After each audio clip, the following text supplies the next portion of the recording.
నీలాంజన 7వ భాగం. నేను నీకు 2 రోజులు కనిపించనురా అన్నాడు అఖిల్. మిమిక్రీతో పాటు మ్యాజిక్ కూడా నేర్చుకున్నావా?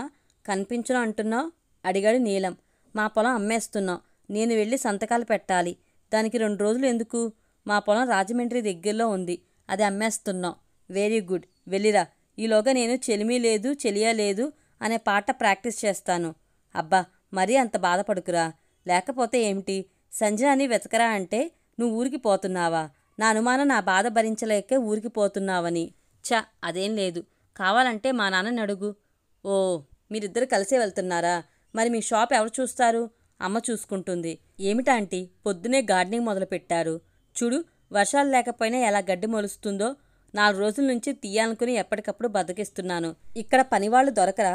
వస్తారు, కానీ నాకు కూడా కొంచెం వ్యాయామం చేసినట్లవుతుందని. అబ్బా, ఎన్ని పనులు చేస్తారా ఆంటీ? అయినా ఉత్సాహంగా ఉంటారు. ఒక్కదాన్నే ఉంటాను కదా. కాలక్షేపం కోసం ఇవన్నీ. అయ్యో, నువ్వు చేతులు పెట్టకు. నీ పొడిగాటి గోళ్లు పాడైపోతాయి. పర్వాలేదాంటీ, సరదాగా ఉంది. గడ్డి తీస్తున్న సంజనాని వింతగా చూసింది వింధ్య. భోజనం చేశాక ప్లేట్ కూడా తీయని సంజనాయేనా? ఎప్పుడూ ఆలోచిస్తూ సీరియస్గా ఉండే సంజన రోజురోజుకి మారుతుంది.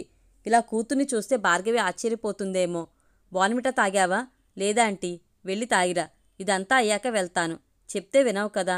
వింధ్య చేతులు కడుక్కుని లోపలికి వెళ్ళి బోర్న్విటా తెచ్చింది. ఇదిగో తాగు. సంజన చేతులు చూపించింది. తెల్లటి చేతుల నిండా మట్టి. బాగుంది, మట్టి గోరింటాకు. నవ్వుతూ గ్లాస్తో తనే తాగించసాగింది. అబ్బా, కాఫీ ఇవ్వచ్చు కదా. మధ్యాహ్నం కాఫీ. ఇద్దరు ఎండిపోయిన కొమ్మలు, ఆకులు తీసి నీరు బాగా పోయేట్టు మట్టిని తవ్వి చెత్తంతా బయట వేసేసరికి 10 గంటలయ్యింది. స్నానాలు చేసేసరికి ఇద్దరికీ నీరసం వచ్చేసింది. వంట చేసే మూడ్ లేదు సంజన.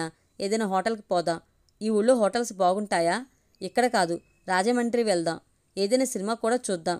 చూసి చాలా రోజులైంది. ఇద్దరు కాఫీ తాగి బస్సులో రాజమండ్రి బయలుదేరారు. కూరగాయల బస్తాలు. మధ్యాహ్నానికి హోటల్స్కి వెళ్లే పాల క్యాన్లతో బస్సు రష్గానే ఉంది. ఎప్పుడూ కారులో తిరిగే నీకు ఈ బస్సు ప్రయాణం చిరాగ్గా ఉండొచ్చు అంది వింధ్య. కాలేజీకి బస్సులోనే వెళ్లేదాన్ని ఆంటీ. నీలం నీకు ఎలా పరిచయం? 2-3 ఏళ్లుగా ఒకే కాలేజీ అని తెలుసు. క్రితం సంవత్సరం కాలేజీలో జరిగే ఫంక్షన్లో నా డ్యాన్స్ చూసి ఇంప్రెస్ అయ్యాడు. అలా అలా స్నేహం పెరిగింది. మీ డాడీకి అతను ఎందుకు నచ్చలేదు? మాది నిజమైన ప్రేమ కాదని, డబ్బు ఇబ్బందులు వస్తాయని ఆయన అనుమానం ఆంటీ. ప్రేమించి పెళ్లి చేసుకున్న వాళ్ళు సంతోషంగా ఉండరా? అది ఎవరూ చెప్పలేరు. ప్రేమ పెళ్లి అనేది మనిషిని బట్టి, మనసును బట్టి మారుతూ ఉంటుంది. బాధ్యత గల మనిషి అది ఎటువంటి పెళ్ళైనా నిలబెట్టుకుంటారు. సంజన ఏదో అనబోయింది. ఈలోగా బస్సు రాజమండ్రి చేరింది. ఇద్దరు హోటల్లో భోజనం చేసి సినిమా చూసి షాపింగ్కి బయలుదేరారు. సంజనాకి ఉత్సాహంగా ఉంది. ఇలా బయటికి వచ్చి చాలా రోజులైంది. ఇక్కడ మనుషులు, వాళ్ళ యాస ఆమెకు కొత్తగా అనిపించాయి. బాగుందాంటీ ఈ ఊరు, మనస్ఫూర్తిగా అంది సంజన. మరేమనుకున్నావు? పవిత్ర గోదావరి ఒడ్డున ఉన్న ఊరు. కాటన్ దొర కృషితో సస్యశ్యామలమైన ప్రాంతం. తూర్పుగోదావరి జిల్లాకి స్వాగతం పలికే ముఖద్వారం. సంజనాకి గులాబీ రంగు కాటన్ చీర కొంది వింధ్య. నాకెందుకు ఆంటీ? తీసుకో సంజన. భార్గవి హఠాత్తుగా వచ్చి నేను తీసుకువెళ్తానంటే అప్పటికప్పుడు నాకు చీర కొనే అవకాశం ఉంటుందో ఉండదో. అయినా నాకు చీర కొనాలా ఏంటి? నాకు పిల్లలు లేరు సంజన. నువ్వు వచ్చిన తర్వాత ఆ లోటు మరింత తెలుస్తుంది. నువ్వు వెళ్ళిపోతే మరింత ఒంటరినవుతాను. అదేమిటి?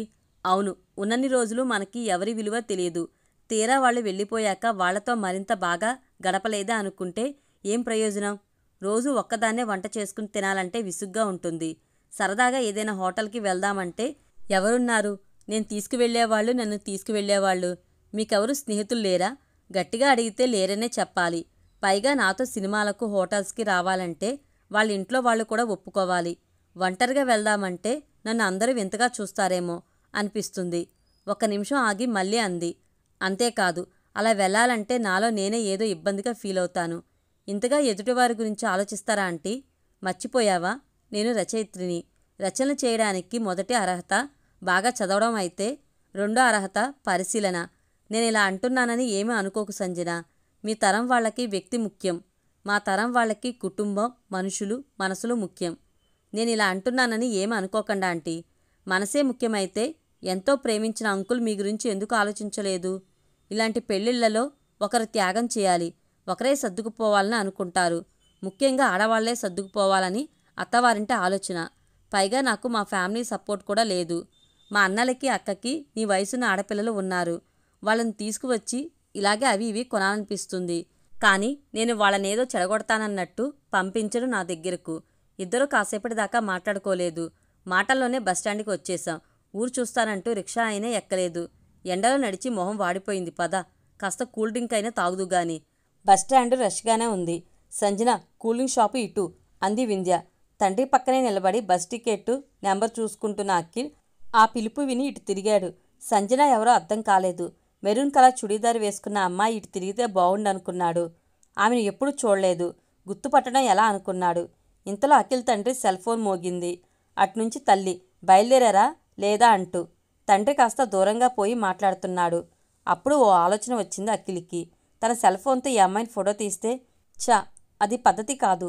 కానీ నీలం అనుక్షణం జపించే పేరుగల అమ్మాయి చుట్టుపక్కల ఉంటే కనుక్కోకుండా ఎలా? ఈమెను ఫోటో తీస్తే అది చూసి నీలమే చెప్తాడు ఆమె తన సంజనాయో కాదో. వింధ్య షాప్లో డబ్బులు ఇచ్చేసింది. కర్చీఫ్తో పెదవులు తుడుచుకుంటూ ఇటు తిరిగింది సంజన. సరిగ్గా అప్పుడే అఖిల్ ఫోటో తీశాడు. వింధ్య కూర్చుని రాసుకుంటుంది. ఎందుకో ఏకాగ్రత కుదరడం లేదు. మనసెందుకో బాధపడుతుంది. ఆమె పెన్ క్యాప్ పెట్టి టేబుల్ దగ్గర నుండి లేచింది. సంజన పిలుస్తూ బయటకు వచ్చింది. లేదు, సంజన ఇంట్లో లేదు. ఏమైంది? వింధ్యకి కంగారు వచ్చేసింది. ఏమైంది? సంజన పారిపోయిందా? ఆమెకు ఈ ఊరు తెలియదు. వచ్చిన ఇన్ని రోజుల్లో తనతో తప్ప బయటికి రాలేదు. ఎక్కడికి వెళ్ళింది? ఇప్పుడు భార్గవికి ఏం జవాబు చెప్పాలి? 2 నిమిషాల్లో ఇదంతా ఆలోచించింది వింధ్య. ఆమె వీధి గుమ్మంలో నిలబడి సంజన కోసం చూడసాగింది. ఇంతలో 2 చేతుల్లో తామర పూలు పట్టుకుని వచ్చింది Sanjana. Happy birthday, many many happy returns of the day అంటూ ఇచ్చింది వింధ్యకు. చాలా థ్యాంక్స్. ఎక్కడికి వెళ్ళావు సంజన? నీ గురించి ఎంత భయపడ్డానో తెలుసా?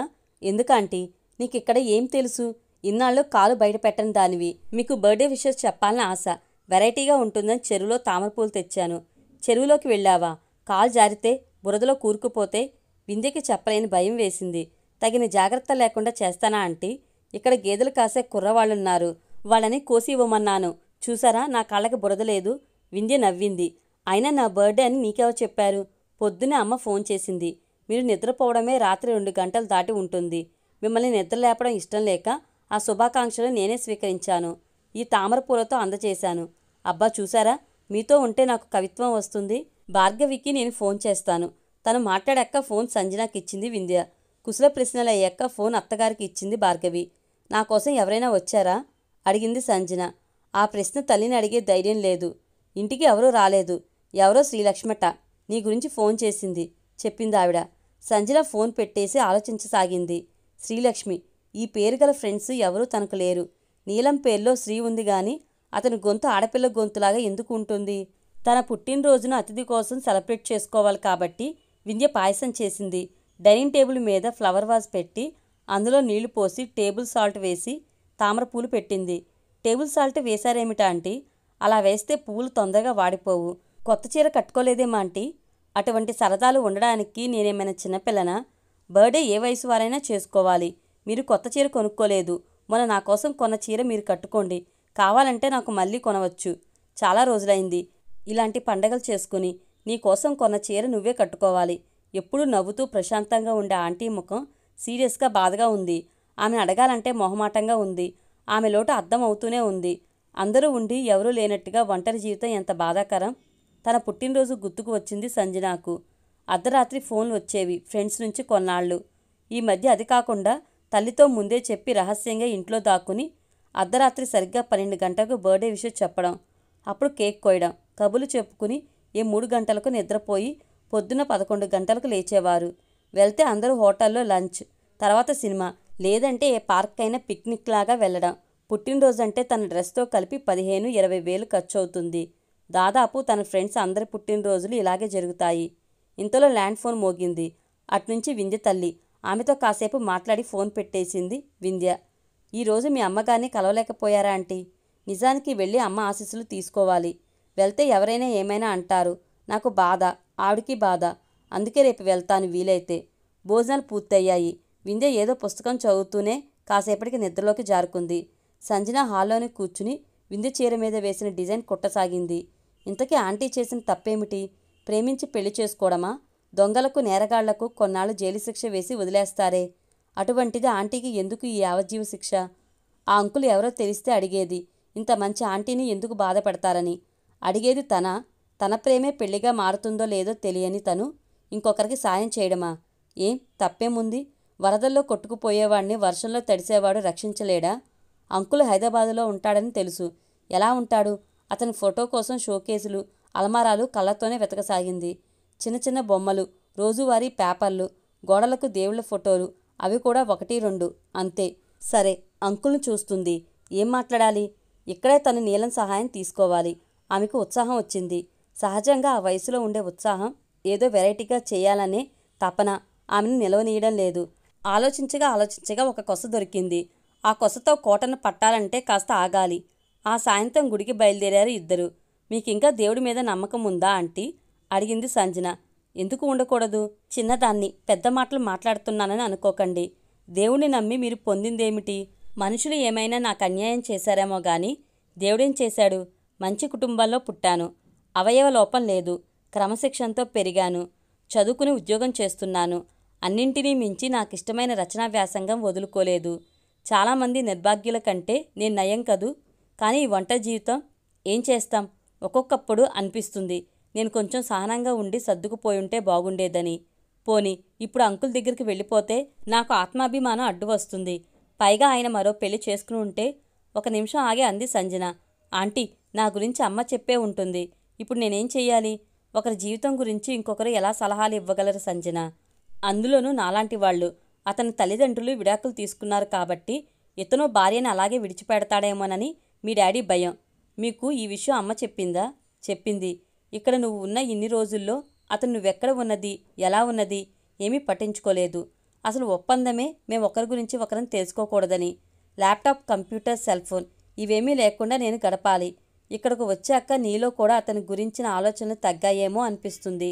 సంజన ఒక్క నిమిషం మౌనంగా ఊరుకుని అంది. ఆ మాట నిజమే ఆంటీ. ఎందుకు?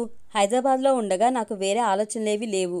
నీలం, కాలేజ్ చదువు, ఫ్రెండ్స్ ఇవే. ఇక్కడికి వచ్చాక మిమ్మల్ని చూశాక అర్థమైంది జీవితాన్ని ఎంత సీరియస్గా తీసుకోవాలో. అంటే అతనంటే ఇప్పుడు ఇష్టం తగ్గిందా? లేదు.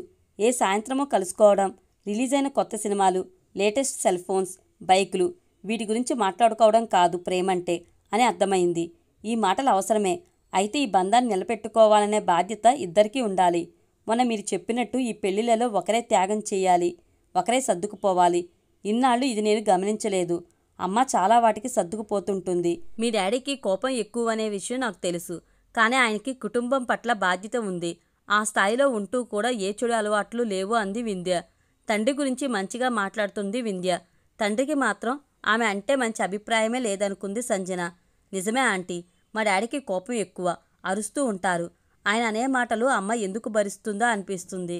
కానీ ఆ భరించడంలో ప్రేమ ఉంది. అమ్మ పక్కన లేకుండా ఆయన ఎక్కడికి వెళ్లరు. పైకి కనిపించే మాటలు కాకుండా వారిద్దరి మధ్య ఒక బంధం ఉంది. అది సహజీవనం వల్ల వస్తుంది. మన అభిరుచులకు తగ్గట్టు జీవించాలంటే ఎంత కష్టపడాలో మిమ్మల్ని చూస్తే అర్థమైంది. 200 కోసం ఎండలో నడిచి వచ్చిన ముసలమ్మ, ఆమెను మీరు ఆదరించిన తీరు. నీలంకు నాకు అంత అనుబంధం ఏది? మీ ఇద్దరినీ బజార్లో చూసినప్పుడు డాడీ నీ మీద అరిచినప్పుడు అతనెందుకు మాట్లాడలేదు? ఆయన కోపం అలవాటైన నేనే ఏమీ మాట్లాడలేదంటే ఇంకా తనేం మాట్లాడతాడు? ఆ తర్వాత అతను మా ఇంటికి వచ్చి డాడీతో మాట్లాడాడు. నువ్వు రమ్మని ఫోన్ చేశావా? లేదు, తనే వచ్చాడు. తను వస్తున్నట్టు నాకు కూడా తెలియదు. అతనంతటా అతనే వస్తే బాధ్యత కలవాడే సంజన. ఇద్దరు వ్యక్తులు ఒకేలా ఆలోచించడం, ఒకరికొకరు బాధ్యతగా ఉండటమే ప్రేమంటే. భార్గవికి ఎంత నమ్మకం చూడు నా మీద. నిన్ను నా దగ్గరకు పంపించింది. పాపం ఆంటీకి అసలు విషయం తెలియదు. సంజనాకి ఏడుపు వస్తుంది. ఏమిటి సంజన, ఆ కళ్ళ వెంట నీళ్లు ఏమైంది? అబ్బే ఏం లేదాంటీ, ఐఎమ్ సారీ. మీ పుట్టినరోజున నా కళ్ళ వెంట నీళ్లు వచ్చాయి. బాగుంది. వారం వద్యం చూసుకుని మనసు బాధపడుతుందా అంది వింధ్య. ఆమె కళ్ళ వెంట నీళ్లు తుడుచుకుంది. నేనెప్పుడైనా ఏడిస్తే మా బామ్మ ఆడపిల్ల ఏడవకూడదు, ఈవేళ మంగళవారం, శుక్రవారం అంటుంది అంది అమాయకంగా. వింధ్య నవ్వింది. అలా సెంటిమెంట్తో భయపెడితే వింటారని అంటారులే. మీ వ్యక్తిత్వం చాలా గొప్పదా ఆంటీ, మనస్ఫూర్తిగా అంది సంజన. ఇంతకీ నువ్వు బాధపడ్డ కారణం? నీలంని అలా అన్నానని ఫీల్ అయ్యావా? మంచి చెళ్ళు చెప్పాలని కానీ నిన్ను బాధ పెట్టాలని కాదు. అది కాదు, అసలు విషయం మీకు ఎలా చెప్పాలో అర్థం కావడం లేదు. నన్ను ఇక్కడికి పంపిన కారణం వేరే ఉంది. మిమ్మల్ని చూసి నేను మారాలని, మీలాగా ప్రేమ పెళ్లి చేసుకోకూడదని. అమ్మయ్య చెప్పేసింది. మనసులో బాధ ఉన్నా పర్వాలేదు, బరువు ఉండకూడదు. వింధ్య మనసు ఒక్క క్షణం బాధపడింది. అయితే నువ్వు ఇక్కడికి వచ్చిన కారణం నీకు తెలుసన్నమాట. ఇది ముందుగానే మీకు తెలుసా? ఎవరు చెప్పారు? ఆశ్చర్యంగా ఉంది. కొంత అర్థమైంది. మరికొంత అర్థం చేసుకున్నాను. నీలం తల్లిదండ్రులు విడాకులు తీసుకున్నారు కాబట్టి అతనికి కూడా అదే పోలిక రావచ్చు అని మీ డాడీకి అనుమానం, అంతేగా? మా వాళ్ళ ప్రవర్తన నాకు సిగ్గుగా ఉందాంటీ. స్నేహాన్ని ఇలా ఉపయోగించుకున్నందుకు. ఎందుకు బాధపడతావు సంజన? ఇది ఒక కౌన్సిలింగ్ లాంటిదే. గాంధీజీని చూసి ఎలా ఉండాలో నేర్చుకోవాలి, గాడ్సేని చూసి ఎలా ఉండకూడదో నేర్చుకోవాలి. ఇది అంతే. ఇద్దరు గుడి దగ్గరికి వచ్చేశారు. ఆంటీ, ఒక్క మాట చెప్పండి. ఇన్నాళ్ళు ఈ విషయం దాచానని నా మీద కోపంగా ఉందా? నాకు తెలిసిన విషయం నువ్వు దాచడం ఏమిటి? పిల్లల గురించి ఇన్ని జాగ్రత్తలు తీసుకునే వాళ్లే అసలైన తల్లిదండ్రులు. ఆంటీ ఎంత మంచిది, ఎంత పాజిటివ్గా ఆలోచిస్తుంది. ఇంకా ఆలస్యం చేయకూడదు. ఇంత మంచి ఆంటీకి మర్చిపోలేని బహుమతి ఇవ్వాలి అనుకుంది సంజన.